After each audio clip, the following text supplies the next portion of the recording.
That was 2011, 2012. Right. And the book was born out of these experiences. So I started asking myself the question, where does trust and cooperation come from?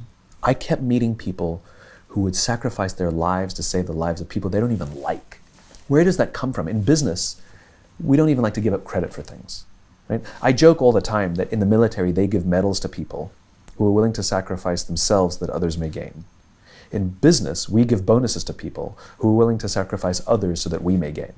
It's backwards. It's backwards, right?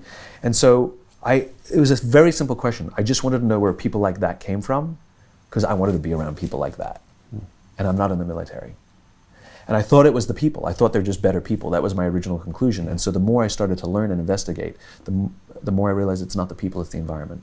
If you get the environment right, trust and cooperation is what happens. If you get the environment wrong, cynicism, paranoia, mistrust, and self-interest prevail. But who sets the environment? Leaders. And so when you look at some investment banks and the lack of trust and the lack of cooperation, the backstabbing, it's not the people. They're not bad people. They're incredibly badly led. And the environments are terribly poorly built. The compensation structures are... All of it. Yeah. All of it. Right? The environments that the leaders, pitting guys against each other because they think it's good for... No, it's not. Right? It's unbelievably destructive to the human beings. Those people now treat each other badly. They treat their spouses badly. They treat their kids badly. They treat their friends badly. They treat themselves badly. You know? There's no good. There's no good that comes out of that model. Short-term gains is all you get out of it, but at what expense? I'm still living the hangover of that. Yeah. So that's where Leaders Eat Last came from. Leaders Eat Last came from the next stage of my journey. I understood the concept of purpose. What I didn't understand was once you had the purpose, how can you make sure that you trust and cooperate with others who share your purpose? And that's how that came about. There's a quote, I think it's from the book, and I believe you said, quote, "The whole purpose of maintaining the circle of safety is so that we can invest all of our time and energy to guard against the dangers outside. It's the same reason we lock our doors at night." Is that this idea that we don't have to fight against each other? Right. Okay. So when there is a sense of psychological safety inside the organization, we then will cooperate, align our talents to face the dangers outside the organization and seize the opportunities, right? Because there are plenty of outside dangers. An unpredictable economy, the ups and downs of a stock market, your competition that's sometimes trying to put you out of business, trying to literally kill you, you know? And if you're too worried about fighting against each other, protecting yourselves from each other, you're exposing yourself to external danger. But when there's a sense of psychological safety inside the organization, we don't actually fear our colleagues. We don't fear our bosses. Our bosses trust us to get our jobs done. They train us and then let us go, give us opportunities. Then the natural human response, the biological and anthropological reaction to those conditions is trust and cooperation. Remember, trust is a feeling. You can't demand that someone trusts you. You just can't do that. It's a feeling. It's what it is. So is cooperation. It's a feeling.